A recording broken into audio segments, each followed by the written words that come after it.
بسم اللہ الرحمن الرحیم تنزیل الکتاب من اللہ العزیز الحکیم. اگلی صورت شروع ہوگی تنزیل الکتاب من اللہ العزیز العلیم. صرف اتنا فرق ہوگا. یہ دونوں صورتیں جوڑے کی ہیں، آپس میں جوڑا ہے. حکیم اور علیم کا فرق ہے صرف. تنزیل الکتاب من اللہ العزیز الحکیم، تنزیل الکتاب من اللہ العزیز العلیم. اور یہاں حامیم نہیں ہے، وہاں سے حامیم شروع ہو جائے گا. جیسے سورۃ الفرقان بغیر حروف مقطعات کے ہے، باقی ساتوں صورتیں جو تھیں وہ ہم گن چکے ہیں، وہ حروف مقطعات سے. اس کتاب کا اتارا جانا ہے اس اللہ کی طرف سے جو العزیز ہے، زبردست ہے، اور الحکیم ہے، کمال حکمت والا. انا انزلنا الیک الکتاب بالحق. اے محمد، ہم نے آپ پر یہ کتاب اتاری ہے حق کے ساتھ. فاعبد اللہ مخلصا لہ الدین. بس بندگی کرو اللہ کی، اس کے لیے اپنی اطاعت کو خالص کرتے. بندگی ہو رہی ہے، نمازیں پڑھی جا رہی ہیں، عمرے ہو رہے ہیں، حج ہو رہے ہیں، یہ ہو رہا ہے، وہ ہو رہا ہے، اور طاغوت کی اطاعت بھی ہو رہی ہے، حرام خوری بھی ہو رہی ہے. جو کچھ سارا کچھ چل رہا ہے ہماری زندگیوں کے اندر، سودی لین دین بھی ہو رہا ہے، وہ سب کیا ہے؟ یہ تو خالص بندگی تو نہ ہوئی اللہ کی. یہ تو بڑی پالیوٹڈ ہے، اس کے اندر تو بڑی بڑی گندگیاں شامل ہیں. فاعبد اللہ مخلصا لہ الدین. اس کے لیے اپنی اطاعت کو خالص کرتے ہو. الا للہ الدین الخالص. آگاہ ہو جاؤ، اللہ کے ہاں قبول ہے صرف وہ اطاعت جو خالص ہو.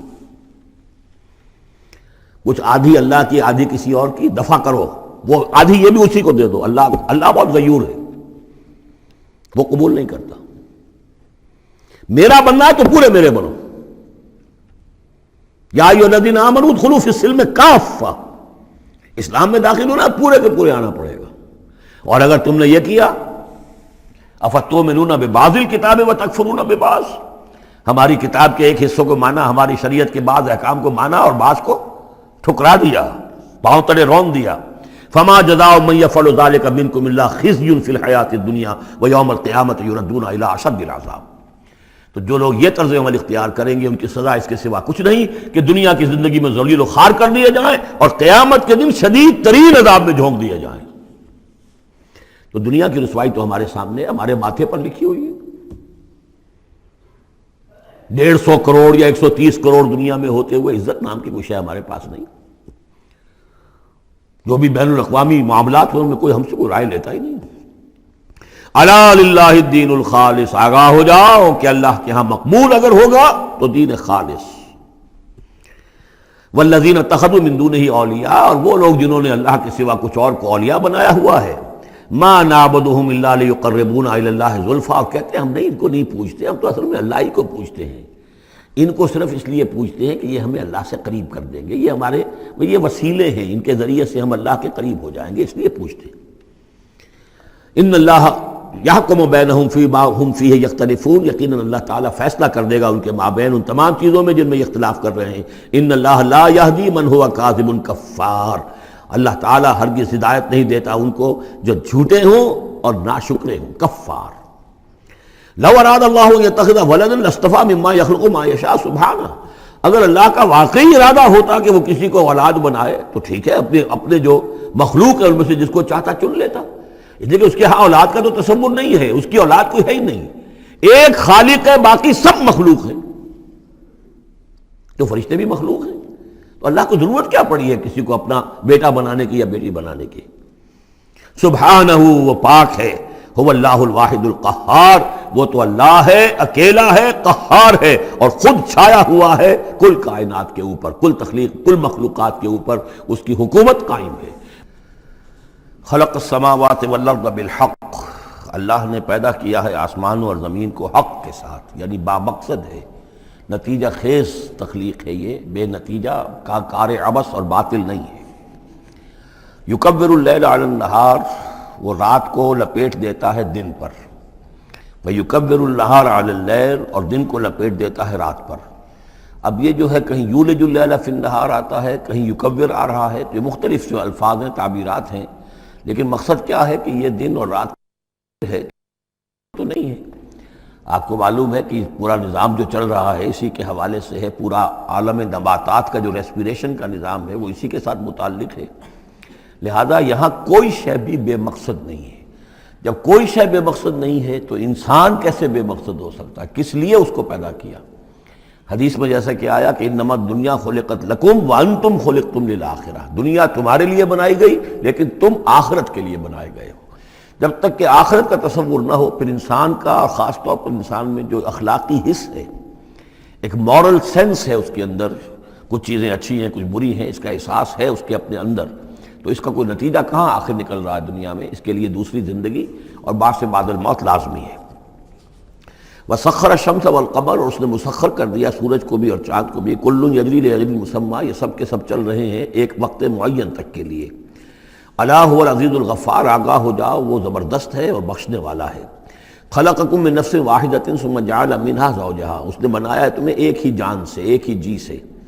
اب اس کو جو لوگ ایولیوشن کو مانتے ہیں یا سمجھتے ہیں کہ قرآن مجید کے ساتھ اس کے بعض اجزاء کی مطابقت ہے، وہ تعبیر کرتے ہیں کہ ایک ہی، یعنی ابتدا میں جو حیوانات پیدا کیے گئے ہیں، جو لوور اینیملز ہیں بالکل شروع میں، ان میں سیکس نہیں تھا، جیسے کہ امیبا ہے وہ بس دو حصوں میں تقسیم ہو گیا، یہی اس کی اولاد ہو گئی، وہ جو باپ کہہ لیں ماں کہہ لیں وہ ایک ہی ہے۔ اس کے بعد ایسے بھی پیدا ہوئے کہ جن میں ایک ہی جانور میں دونوں سیکس ہیں۔ یہ جو راؤنڈ ورم ہوتا ہے، راؤنڈ ورم جو برسات میں جو نکل آتے ہیں بہت لمبے لمبے سے کیڑے، یہ ہرمافرڈائٹ ہیں، ان کے اندر میل اور فیمیل آرگنز دونوں ایک کے اندر موجود ہوتے ہیں۔ تو اس طریقے سے رفتہ رفتہ پھر ڈیفرینسیشن ہوئی، میل علیحدہ ہو گیا، فیمیل علیحدہ ہو گئے۔ خلقکم من نفس واحدۃ ثم جعل منها زوجها، اسی جان سے اس کا جوڑا بنایا۔ وانزل لکم من الانعام ثمانیۃ ازواج، اور تمہارے لیے 8 جوڑے اتار دیے تمہارے مویشیوں میں سے۔ عام طور پر عرب میں جو مویشی موجود تھے ان میں سے اونٹ نر اور مادہ، گائے نر اور مادہ، اسی طریقے سے بھیڑ نر اور مادہ، اور بکری نر اور مادہ، یہ جو ہیں ان کے ہاں یہی مویشی تھے۔ ثمانیۃ ازواج یہ سورہ انعام میں بھی آ چکا ہے، وہ ہمیں یاد ہوگا۔ من الابل اثنین ومن البقر اثنین ومن الماعز اثنین، یہ وہاں آ چکا ہے۔ یخلقکم فی بطون امہاتکم، اور وہ تمہیں پیدا کرتا ہے تمہاری ماؤں کے پیٹوں میں، خلقاً بعد خلق، ایک خلق کے بعد دوسری خلق، تخلیق کے بعد مراحل ہیں اس کے، نطفہ ہے، علقہ ہے، مضغہ ہے، مخلقہ اور غیر مخلقہ، پھر اس کو جو، اور پھر خلقاً آخر، ایک اور ہی تخلیق ہے۔ اس پہ میں عرض کر چکا ہوں کہ اس موضوع پر ضربہ سلام جو ہے قرآن مجید کا، وہ سورہ مومنون کا پہلا رکوع ہے۔ فی ظلمات ثلاث، یہ ذکر یہاں آیا ہے، 3 پردوں کے اندر تخلیق ہو رہی ہے۔ یعنی ایک پردہ یہ پیٹ کی دیوار ہے، جو مردوں کی بھی دیوار ہے، یہ پیٹ کی ایبڈومینل وال ہے۔ دوسرا پردہ پھر جو یوٹرس ہے، رحم ہے ماں کا، اس کی موٹی دیوار ہے۔ تیسری وہ جھلی ہے جس میں کہ وہ بچہ جو ہے جنین لپٹا ہوا ہوتا ہے۔ اب دیکھیے یہ بھی ظاہر بات ہے، اس وقت جو ہے جینیٹکس بھی نہیں پڑھائے گئے تھے، نہ یہ پڑھائی گئی تھی ایمبریولوجی، کچھ بھی نہیں تھا، لیکن فی ظلمات ثلاث، یہی وجہ ہے جو میں نے آپ کو بار بار بتایا ہے کہ کیتھل مور جو کہ ایمبریولوجی پر اس وقت دنیا کی سب سے بڑی اتھارٹی سمجھا جاتا ہے، اس نے مانا ہے کہ قرآن مجید میں جس طریقے سے یہ بیان ہوا ہے واقعتاً حیران کن ہے۔ تو 3 پردوں کے اندر اللہ جیسا چاہتا ہے بنا رہا ہے، اس کا منہ قلم تو اللہ ہی کا نا، شکل بنا رہا ہے اس کی جو بھی کر رہا ہے، اب ہم اس کو تشبیہ تو نہیں دے سکتے، لیکن اللہ بنا رہا ہے۔ یخلقکم فی بطون امہاتکم، وہ بناتا ہے، تخلیق کرتا ہے تمہاری ماؤں کے پیٹوں میں، خلقاً بعد خلقین، ایک طرح سے دوسری طرح، ایک درجے کے بعد دوسرا درجہ، فی ظلمات ثلاث، 3 اندھیروں میں۔ ذالکم اللہ ربکم، وہ ہے اللہ تمہارا رب، لہ الملک، بادشاہی بھی اسی کی ہے، لا الہ الا هو فانا تصرفون، اس کے سوا کوئی معبود نہیں ہے، تو کدھر پھرائے جا رہے ہو۔ ان تکفروا فإن اللہ غنی عنکم، اگر تم کفران نعمت کرتے ہو، کفر کرتے ہو، تو اللہ غنی ہے، اسے تمہاری کوئی ضرورت نہیں ہے، احتیاج نہیں ہے، یہ نہ سمجھو کہ اس کی سلطنت میں کوئی کمی آ جائے گی۔ ولا یرضی لعبادہ الکفر، لیکن وہ اپنے بندوں سے کفر پر راضی نہیں ہے، اختیار تو اس نے دیا ہے، اما شاکرا و اما کفورا، چاہو تو شکر گزار بندے بنو، چاہو کفران نعمت کے روش اختیار کر لو، چوائس از یورس، لیکن یہ جان لو اللہ راضی نہیں ہے کفر پر، راضی وہ ہوتا ہے وَإِن تَشْكُرُوا يَرْضَهُ لَكُمْ، اگر تم اس کا شکر کرو، اس کی تعریف کرو، اس کی بندگی کرو، پھر وہ تم سے راضی ہوگا۔ وَلَا تَزِرُ وَازِرَةٌ وِزْرَ أُخْرَىٰ، اور نہیں اٹھائے گی کوئی اٹھانے والی جان کسی دوسری جان کے بوجھ کو۔ ثُمَّ إِلَىٰ رَبِّكُمْ مَرْجِعُكُمْ، پھر تمہارا لوٹنا ہے اب تمہارے رب ہی کی طرف، فَيُنَبِّئُكُمْ بِمَا كُنتُمْ تَعْمَلُونَ، پھر وہ تمہیں بتا دے گا، متنبع کر دے گا جو کچھ کہ تم کرتے رہے تھے۔ انہ علیم بذات الصدور، یقیناً وہ جاننے والا ہے سینوں کے اندر چھپی ہوئی باتوں کا بھی، جو راز ہیں تمہارے سینوں میں۔ وَإِذَا مَسَّ الْإِنسَانَ ضُرٌّ دَعَا رَبَّهُ مُنِيبًا إِلَيْهِ، اور جب انسان کو کوئی تکلیف پہنچتی ہے وہ اپنے رب کو پکارتا ہے، دعائیں کرتا ہے اس کی طرف رجوع کرتے ہوئے۔ ثم اذا خوله نعمتا منه، اور جب اللہ تعالیٰ اس کو اڑا دیتا ہے، اس کے گرد اپنی نعمت کا خول لے آتا ہے، خوله اسے لپیٹ لیتا ہے اپنی نعمت میں، نسی ما کان یدعو الیہ من قبل، تو جو پہلے وہ جس چیز کے لیے اللہ سے دعائیں کر رہا تھا سب بھول جاتا ہے۔ وجعل للہ اندادا، اور اس سے بھی بڑھ کر جو کرتا ہے شرارت وہ یہ ہے کہ اللہ کے مدے مقابل ٹھہرا لیتا ہے، لیضل عن سبیلہ، تاکہ بہکائے لوگوں کو اس کے راستے سے۔ قل تمتع، تو اللہ تعالیٰ کی طرف فرمایا جا رہا ہے نبی کہہ دیجئے اٹھا لو کچھ دنیا کے کچھ جو مزے ہیں وہ لوٹ لو، بے کفر کا، اپنے کفر کے ساتھ، قلیلاً، لیکن بہت کم، چند دن کی زندگی ہے، اس میں جو تمہیں عیاشی کرنی ہے کر لو۔ انک من اصحاب النار، پھر مستقل طور پر تو تم آگ والے ہو، تمہیں آگ کے اندر جھونکا جائے گا۔ امن هو قانت آناء اللیل ساجدا وقائما یحذر الآخرۃ ویرجو رحمت ربہ، اس صورت میں یہ خاص اسلوب کئی مرتبہ آئے گا کہ ایک چیز کو، ایک جملے کو آگے نامکمل چھوڑ دیتے ہیں کہ اسے خود انسان پر کرے، فل ان دی بلینک، وہ خود بخود اس کے اندر مقدر تو ہے لیکن اس کو واضح طور پر نہیں کیا جاتا، مثلا اس کی مثال، اور یہ کئی دفعہ آئے گا اسلوب۔ اب من ہوا قانت آناء اللیل، بھلا وہ شخص کہ جو کھڑا رہتا ہے، بندگی کرتا ہے رات کے وقت بھی، ساجدن و قائمن، کبھی سجدے میں پڑا ہوا ہے کبھی کھڑا ہوا ہے، یحذر الآخرۃ، جو آخرت سے ڈرتا رہتا ہے، وہ یرجو رحمت ربہ، اور ساتھ ہی اپنے رب کی رحمت کا امیدوار بھی ہے، بس آگے کچھ نہیں۔ مراد کیا ہے؟ کیا بھلا یہ شخص کا من ہوا غافل، کیا برابر ہو جائے گا اس کے کہ جو غافل ہے؟ بھلا وہ شخص جس کی کیفیت یہ ہے کہ وہ فرما بردار ہے، راتوں کے اوقات میں بھی، سجدے میں بھی، اور کھڑے ہو کر بھی اللہ کی بندگی کرتا ہے، آخرت کا خوف اس کے دل میں ہے، لیکن اپنے رب کی رحمت کی امید بھی ہے۔ کمن ہوا غافل، کیا وہ شخص برابر ہو جائے گا اس کے کہ جو غافل ہے؟ قل، کہہ دیجئے حل یستوی الذین یعلمون والذین یعلمون، کیا برابر ہو سکتے ہیں وہ لوگ کہ جو علم رکھتے ہیں اور وہ کہ جو نہیں رکھتے؟ انما یذکر اولو الالباب، حقیقی نصیحت اور سبق تو حاصل وہی کرتے ہیں کہ جو عقل مند لوگ ہیں۔ قل یا عبادی الذین آمنوا، دیکھیے پھر آگے آئیے، سیدھا یا ایھا الذین آمنوا نہیں ہے، یہ مکی صورتیں ہیں۔ قل یا عبادی الذین آمنوا، کہہ دیجئے اے نبی، اے میرے وہ بندو جو مجھ پر ایمان لائے ہو، اتقوا ربکم، اپنے رب کا تقوی اختیار کرو، جن چیزوں سے اس نے روک دیا رک جاؤ، اور تمہارے اندر اس کی رضا جوئی رہنی چاہیے۔ للذین احسنوا فی ہذہ الدنیا حسنہ، جو لوگ نیکی کی راہ پر روش اختیار کریں گے، احسان کی روش اختیار کریں گے، ان کے لیے اس دنیا میں بھی بھلائی ہے۔ وَأَرْضُ اللَّهِ وَاسِعَةٌ، اور زمین اللہ کی بڑی وسیع ہے، اگر یہاں رہتے ہوئے تمہارے لیے توحید پر کاربند رہنا ممکن نہیں ہے تو ہجرت کرو۔ انما یوفی الصابرون اجرہم بغیر حساب، یقیناً صابروں کو، صبر کرنے والوں کو ان کا اجر پورا پورا دے دیا جائے گا۔ یوفا بھی ہے، پورا دے دیا جائے گا، پھر بغیر حساب بھی، اس کا مطلب ہے مزید فضل جو ہوگا وہ بغیر حساب ہوگا، اس میں کسی حساب کا سوال نہیں۔ قل انی امرت، اب دیکھیے پھر وہ جو شروع کا مضمون تھا یہ اس صورت کا عمود ہے، کس طرح بار بار آئے گا اب۔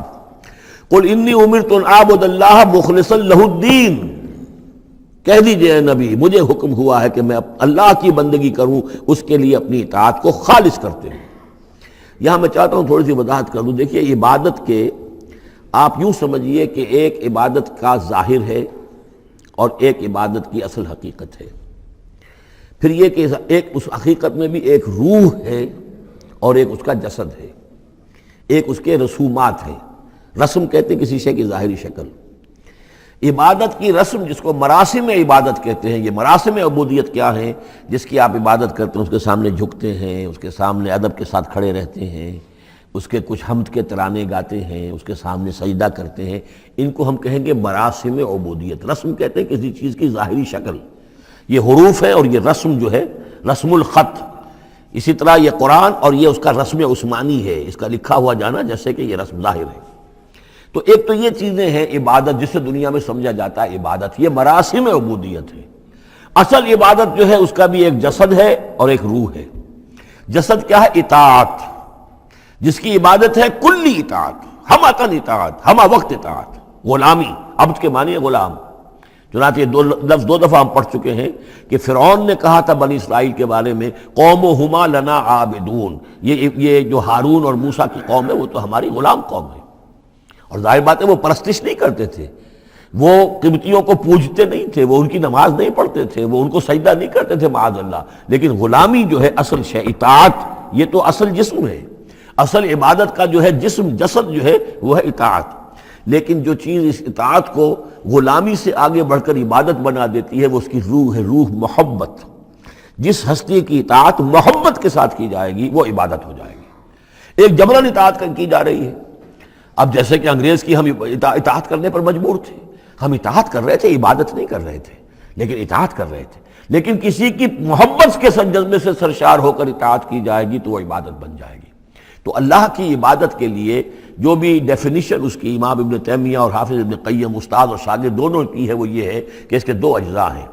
العبادت تجمع اصلین، غایت الحب مع غایت الذل والخضوع، کہ دو چیزوں کو جمع کرنے سے اللہ کی عبادت جو ہے وجود میں آتی ہے. حد درجے کی محبت اللہ کے ساتھ اور حد درجے میں اللہ کے سامنے اپنے آپ کو بچھا دینا، مطیع اور منقاد ہو جانا. اچھا یہ تو ہے اصل عبادت. لیکن اس کے لیے جو رسم ہے وہ کیا ہے؟ کبھی کبھی کھڑے ہو کر کبھی سلیوٹ کر لینا ہے، کبھی ہاتھ جوڑ دینا ہے. اب ہندوؤں کے ہاں ہاتھ جوڑنا ہے، یہ ان کے ہاں کی رسم ہے. قنوت ہے، ہمارے ہاں قنوت ہے، ادب کے ساتھ کھڑے ہونا ہے. کہیں جو جھک جانا ہے، رکوع کرنا ہے، کہیں سجدہ کرنا ہے. حمد کے ترانے جو ہے پڑھ رہے ہیں، تسبیح کر رہے ہیں، یہ اس کی مراسم عبودیت ہے. عبادت اصل کیا ہے؟ اطاعت کلی، اللہ کی محبت سے سرشار ہو کر. تو اس صورت کا جو عمود ہے وہ یہ ہے کہ اللہ کی عبادت کرو اس کے لیے اپنی اطاعت کو خالص کرتے ہوئے. اطاعت میں آپ نے کسی اور کو شامل کر دیا انڈیپینڈنٹ آف ہم، اللہ کی اطاعت سے آزاد مستقل بذات اطاعت، یہ شرک ہے. اور وہ اطاعت اللہ کو قبول نہیں. وہ منہ پر دے مارے گا یہ مجھے 25% اطاعت نہیں چاہیے آپ کی، آپ لیجئے اپنے سر پاس رکھیے، مجھے تو چاہیے 100%. ادخلوا فی السلم کافہ. اور ہم سمجھتے ہیں کہ ہم 5-10% بھی ٹرخا لیں گے اللہ تعالیٰ کو تب بھی ہمیں جنت وہ دے ہی دے گا. یہی ہے اصل میں ہمارا جو سارے سوچ کا فطور ہے.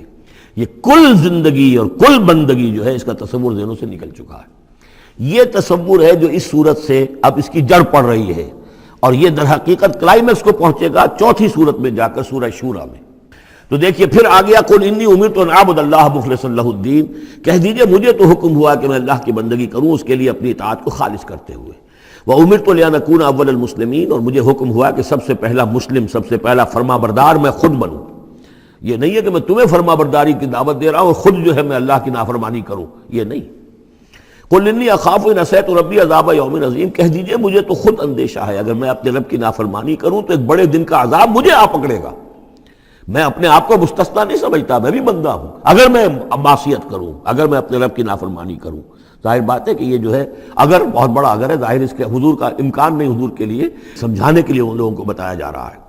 قل اللہ اعبد مخلصا لہ دینی، پھر وہی.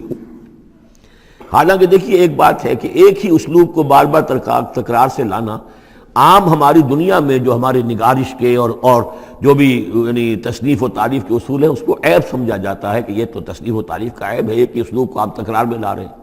یہ تو کمال اللہ کا ہے فصاحت و بلاغت کا کہ وہ لا رہا ہے اس کو بار بار، اور پھر کوئی بھاری نہیں گزرتا بلکہ یہ کہ اس کے اندر اس کے اور حسن بڑھ رہا ہے. لیکن یہ کہ اس تکرار سے جو ایمفیسس ہے اس کو سمجھیے کہ یہ اسلوب بار بار کیوں آ رہا ہے. پہلی آیت یہ تھی تنزیل الکتاب من اللہ العزیز الحکیم انا انزلنا الیک الکتاب بالحق فاعبد اللہ مخلصا لہ الدین الا للہ الدین الخالص. اور اس کے بعد اب آپ نے یہاں دیکھا آیت نمبر 11 قل انی امرت ان اعبد اللہ مخلصا لہ الدین، اور پھر آیت نمبر 14 قل اللہ اعبد مخلصا لہ الدین، کہہ دیجئے میں تو اللہ ہی کی بندگی کرتا ہوں اس کے لیے اپنی اطاعت کو خالص کرتے ہوئے. فاعبدوا ما شئتم من دونہ، تو اس کے سوا تم جس کو چاہو پوجو، تمہاری مرضی ہے. قل ان الخاسرین الذین خسروا انفسهم، کہہ دیجئے کہ اصل میں تو گھاٹے میں اور نقصان میں اور بربادی میں تو وہی ہوں گے جنہوں نے اپنے آپ کو واہلیہم اور اپنے گھر والوں کو، اپنے اہل و عیال کو خسارے میں ڈالا یوم القیامہ، قیامت کے دن. یہاں تو حلوے مانڈے کھلائے، پراٹھے انڈوں کے ناشتے کرائے، لیکن جھونک رہے انہیں جہنم کے اندر. تو تم ان کے ساتھ خیر خائی کر رہے ہو یا بدخائی کر رہے ہو؟ خود بھی سارے سیدھے جا رہے ہو جہنم کے اندر اور لے کر جا رہے ہو اہل و عیال کو جہنم کے اندر حرام خوری کر کے. تو یہ ان کی محبت ہے یا ان کی دشمنی ہے؟ قل ان الخاسرین الذین خسروا انفسهم واہلیہم یوم القیامہ. قیامت کے دن جنہوں نے خسارے میں ڈال دیا اپنے آپ کو اور اپنے اہل عیال کو، جیسے کہ ہم آگے چل کر پڑھیں گے سورہ تحریم میں، یا ایھا الذین آمنوا قوا انفسکم واہلیکم نارا، اے ایمان والو بچاؤ اپنے آپ کو اور اپنے اہل و عیال کو آگ سے، جہنم کی آگ سے. لیکن جن لوگوں نے اپنے آپ کو آگ کا مستحق بنا لیا، اپنے اہل و عیال کو، ان سے بڑا گھاٹے میں کون ہوگا؟ الا ذالک ھو الخسران المبین، آگاہ ہو جاؤ یہ تو کھلی گمراہی ہے اور کھلا گھاٹا ہے اور نقصان ہے. لہم من فوقہم ظلل من النار، ان کے لیے ہوں گے ان کے اوپر سے بھی بادل ہوں گے تہ بر تہ، ظلل آگ کے، ومن تحتہم ظلل، اور ان کے نیچے بھی آگ کے بھبکے ہوں گے اور وہ بھی تہ پر تہ ہوں گے. ذالک یخوف اللہ بہ عبادہ، یہ ہے وہ شے کہ جس سے اللہ ڈرا رہا ہے اپنے بندوں کو. یا عباد فتقون، اے میرے بندوں پس ڈرو، بچو، اس آگ سے اپنے آپ کو بچانے کی کوشش کرو. والذین اجتنبوا الطاغوت ان یعبدوها، اور وہ لوگ کہ جنہوں نے طاغوت کا انکار کیا، ان سے کنارہ کشی کر لی، ان کی بندگی نہیں کی. اور یہ طاغوت کا سورہ بقرہ سے پڑھتے ہوئے ہم آ رہے ہیں، فمن یکفر بالطاغوت ویؤمن باللہ فقد استمسک بالعروۃ الوثقی. جو بھی اللہ کی اطاعت سے سرتابی کر رہا ہے وہ طاغوت ہے. طغا کسے کہتے ہیں؟ طغیانی. دریا اپنی حد میں بہ رہا ہے، کیا خوبصورت منظر ہے، اور وہ حد سے باہر نکلا، طغیانی آ گئی. یہ انسان اللہ کی بندگی کی حد میں رہے، بہت اچھا ہے، اللہ کا خلیفہ ہے، اشرف المخلوقات ہے، اور بڑھ گیا آگے اور اللہ کی حدود کے اندر داخل ہو گیا، اپنے نفس کو بنا لیا مطاع یا کسی اور کو بنا لیا مطاع، خود حاکم بن بیٹھا یا کسی اور کی حاکمیت کا قائل ہو گیا اللہ سے آزاد ہو کر. تباہی ہے، بربادی، وہ طاغوت ہے. تو جن لوگوں نے بھی کنارہ کشی کر لی اس سے کہ وہ طاغوت کی بندگی کریں، وَأَنَابُوا إِلَى اللَّهِ، اور انہوں نے رخ کر لیا اپنا اللہ کی طرف، رجوع کر لیا، لَهُمُ الْبُشْرَى، ان کے لیے بشارت ہے. فَبَشِّرْ عِبَادِ، تو اے نبی میرے ایسے بندوں کو بشارت دے دیجئے. اللہم ربنا اجعلنا منہم. یہ جو اب اگلی آیت آ رہی اس کو غور سے سنیے. فَبَشِّرْ عِبَادِ الَّذِينَ يَسْتَمِعُونَ الْقَوْلَ فَيَتَّبِعُونَ أَحْسَنَهُ، جو لوگ کے کلام سنتے ہیں، بات سنتے ہیں، اور پھر جو اس کا بہترین رخ ہوتا ہے، بہترین پہلو ہوتا ہے، اس کی پیروی کرتے ہیں. یعنی یہ کہ دین جس کی طرف کہ اللہ تعالیٰ تمہیں بلا رہا، اس کے بھی درجے ہیں. ایک درجہ ہے صرف اسلام کا، ایک اس سے اونچا درجہ ہے ایمان، ایک سب سے اونچا درجہ ہے احسان. واللہ یحب المحسنین. تو اچھے سے اچھے درجے کی طرف جانے کی کوشش کرو. ہمارا معاملہ کیا ہے؟ دنیا میں تو ہم سمجھتے ہیں کہ اچھی سے اچھی، بہتر سے بہتر ہے، جستجو کہ خوب سے ہے خوب تر کہاں. اور دین میں ہم کہتے ہیں ذرا اور کم پر بھی گزارا ہو جائے، کہیں اور تھوڑی رعایت کر کے پیچھے چلے جائیں، پاس ہو جائیں کسی طرح، کم سے کم کے لیے. یہ ہے در حقیقت جو کہ برعکس روش ہونی چاہیے. فَيَتَّبِعُونَ أَحْسَنَهُ، عزیمت کا راستہ اختیار کرو، بہتر سے بہتر کے لیے. ایم ہائی، دین کے معاملے میں بھی اپنا ارادہ جو رکھو وہ اونچا رکھو. تو یستمعون القول، جو بات سنتے ہیں، فیتبعون احسنہ، جو اس کی احسن ترین پھر اس کے اندر جو پہلو ہے اس کا اتباع کرتے ہیں. اولئک الذین ہداہم اللہ، یہ ہیں وہ لوگ جنہیں اللہ نے ہدایت دی ہے. واولئک ھم اولو الالباب، اور یہی وہ لوگ ہیں کہ جو اولو الالباب ہیں، ہوش مند ہیں، عقل مند ہیں. افمن حق علیہ کلمۃ العذاب، اور یہاں پھر وہی آ گیا، بھلا وہ شخص کہ جو مستحق ہو چکا ہے، جس پر لاگو ہو چکی ہے عذاب کی بات، یعنی جو مستحق ہو گیا عذاب کا، اس کے بعد کیا پھر چھوڑ دیا گیا. کمن ہوا فی الجنہ، کیا وہ برابر ہو جائے گا اس شخص کے کہ جو جنت میں جانے والا ہے؟ یہ گویا کہ یہاں پر محذوف ہے. افانت تلقذ من فی النار، تو اے نبی کیا آپ اس کو نکال سکیں گے آگ سے؟ اس کے اوپر تو اللہ کی طرف سے وہ قانون عائد ہو گیا، دفعہ لگ چکی. جیسے آپ کہتے ہیں اس پر تو دفعہ 302 لگ گئی، تو جن لوگوں پر وہ دفعہ لگ چکی ہے اللہ تعالیٰ کی طرف سے کہ یہ لوگ اس مقام کو پہنچ گئے پوائنٹ آف نو ریٹرن کو، کہ اب ان کے دلوں پر مہر کر دی گئی، اب یہ ایمان نہیں لائیں گے، تو ان کو اے نبی آپ ان کو اب آگ سے نکال نہیں سکتے. لیکن الذین اتقوا ربہم، لیکن وہ لوگ کہ جو لوگ اللہ کا تقوی اختیار کریں گے، لہم غرف من فوقہا غرف مبنیہ، ان کے لیے تو بالا خانے ہوں گے، ان کے اوپر اور بالا خانے ہوں گے ایک دوسرے کے اوپر. اللہ تعالیٰ جنت کے اسکائی اسکریپرز دے گا، جیسے کہ آج آپ دیکھتے ہیں 102 منزلیں اور 110 منزلیں چلی جا رہی ہیں. تو غرف من فوقہا غرف، بالا خانے اور بالا خانوں پر بالا خانے، مبنیہ جو چنے ہوئے ہوں گے ایک دوسرے کے اوپر، تجری من تحت الانہار، ان کے دامن میں ندیاں بہتی ہوں گی۔ وعد اللہ، یہ اللہ کا وعدہ ہے جو ہو چکا، لا یخلف اللہ المیعاد، اللہ تعالیٰ اپنے وعدے کی خلاف ورزی نہیں کرتا۔ الم تر ان اللہ انزل من السماء ماء، کیا تم نے دیکھا نہیں کہ اللہ نے اتارا آسمان سے پانی، فسلکہ ینابیع فی الارض، پھر اس کو چلا دیا چشموں کی شکل میں زمین میں، ثم یخرج بہ زرعا، پھر انہی کے ذریعے سے نکالتا ہے، اس کے ذریعے سے نکالتا ہے وہ کھیتی کو، مختلف الوانہ، جس کے رنگ ہیں مختلف، ثم یہیج، پھر وہ کھیتی جو ہے تیار ہو جاتی ہے، بڑی اس کے شان و شوکت ہوتی ہے، فتراہ مصفرا، پھر دیکھتے ہو کہ وہ زردی مائل ہو گئی، ثم یجعلہ حطاما، پھر وہ کھیتی کٹ گئی اور اب یوں سمجھیے کہ وہاں خاک اڑ رہی ہے، یا یہ کہ توڑی کے کوئی تنکے کہیں کہیں پڑے ہوئے نظر آ جائیں گے، چورا ہو گئی۔ ان فی ذلک لذکر لأولی الالباب، اسی کے اندر ہے یاد دہانی اور سبق ہوش مند لوگوں کے لیے کہ یہی معاملہ تمہارا ہے۔ جب تم پیدا ہوتے ہو تو جیسے کھیتی نئی نئی اپجتی ہے تو کسان کتنا خوش ہوتا ہے، کسی کے یہاں بیٹا پیدا ہوا کتنی خوشی ہو رہی ہے، اس کی آمد کو جو ہے سیلیبریٹ کیا جا رہا ہے، پھر وہ جوانی کو پہنچتا ہے، پھر اس کے بالوں میں سفیدی آئی، اعصاب جو ہے اور جو قوا کمزور پڑے، اور پھر اس کے بعد وہ قبر میں اتار دیا گیا، مٹی ہو کر مٹی میں پھر مل گیا۔ تو یہ life cycle, human life cycle, بس یہ ہے کہ یہ 50 60 30 40 برس کا ہے، وہ چند مہینے کے اندر اندر سب کچھ ہو جاتا ہے، سائیکل وہی ہے، وہ بھی لائف ہے، یہ بھی لائف ہے۔ The plant life and animal life, biology کی یہ دو شاخیں ہیں، باٹنی ہے تو biology, life the science of life, اس کے دو حصے ہیں، باٹنی ہے، زوالوجی ہے، حیوانات کی لائف اور نباتات کی لائف۔ افمن شرح اللہ صدرہ، پھر وہی حذف کا موضوع کا اسلوب آ رہا ہے، افمن شرح اللہ صدرہ للاسلام فہو علی نور من ربہ، بھلا وہ شخص کہ جس کے سینے کو اللہ نے کھول دیا ہو اسلام کے لیے، اور وہ اپنے رب کی طرف سے نور پر ہے، اندرونی بصیرت اس سے حاصل ہے، اندر اس کا جگمگا رہا ہے اللہ کے ایمان کے ذریعے سے، اور جو بصیرت اللہ نے اسے عطا کر دی ہے۔ اب پھر آگے اس کو چھوڑ دیا گیا، کیا مطلب ہے؟ افمن شرح اللہ صدرہ للاسلام فہو علی نور من ربہ، جو اپنے رب کی طرف سے نور کے پر ہے، کمن ہوا فی الظلمات، کیا وہ اس شخص کے مانند ہو جائے گا جو اندھیروں میں بھٹک رہا ہے؟ لیکن نہیں، اس کو یہاں درج نہیں کیا۔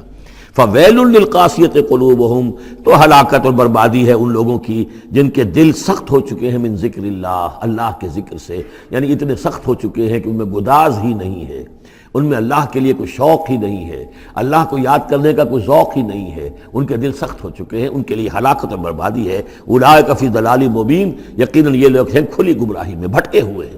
اللہ نزل احسن الحدیث کتابا متشابہا، اللہ نے اتاری ہے بہترین حدیث۔ اصل میں ہمارے ہاں یہ لفظ حدیث جو ہے اس کے ایک ہی معنی لوگوں کو معلوم ہے، حدیث قرآن ہے، حدیث ہے، حدیث سے مراد ہے حدیث رسول صلی اللہ علیہ وسلم۔ قرآن مجید میں کہیں حدیث کا لفظ حدیث رسول کے لیے نہیں آیا، ویسے حدیث کا لفظ صحیح ہے، حدیث رسول ہے، وہ اس میں کوئی شک نہیں، لیکن ہمیں جاننا چاہیے قرآن کی اصطلاح کیا ہے۔ بہترین حدیث قرآن ہے، فَبِأَيِّ حَدِيثٍ بَعْدَهُ يُؤْمِنُونَ، اس قرآن کی جیسی حدیث کے آنے کے بعد اب اور کس چیز پر ایمان لائیں گے؟ تو یہاں پر بھی لفظ حدیث آ رہا ہے، اللہ کا کلام ہے یہ، تو اللہ نزل احسن الحدیث، اللہ نے بہترین بات نازل فرمائی ہے، بہترین کلام نازل فرمایا ہے، کتاباً، کتاب کی صورت میں، متشابہاً، اس کے مضامین بہت متشابہ ہیں۔ اب جیسے ہم دیکھ چکے ہیں کہ 7 جگہ تو قصہ آدم و ابلیس آ رہا ہے، حالانکہ اس میں ہر جگہ کوئی نہ کوئی نئی بات ہے، کچھ نہ کوئی فرق ہے، لیکن یہ کہ 7 جگہ آ رہا مشابہ تو ہے نا۔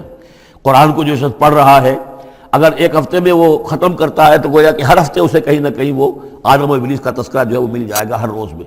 تو اس طریقے سے یہ کہ جو اہم مضامین ہیں وہ قرآن مجید میں اس طریقے سے لائے گئے ہیں کہ صورتیں مشابہ ہیں، صورتوں کے جوڑے ہیں، مثانیہ دہرائی ہوئی یا جوڑوں کی شکل میں دونوں معنی ہو سکتی ہیں اس کی۔ تقشعر منہ جلود الذین یخشون ربہم، جن لوگوں کے اندر اللہ کی خشیت ہے ان کے رونگٹے کھڑے ہو جاتے ہیں اس کتاب کو پڑھ کر، اس کو پڑھتے ہوئے ان پر جو اللہ تعالیٰ کا خوف اور اللہ کی خشیت طاری ہوتی ہے تو جسم کے جو بال ہیں، جلد کے اوپر جو بال ہیں وہ کھڑے ہو جاتے ہیں۔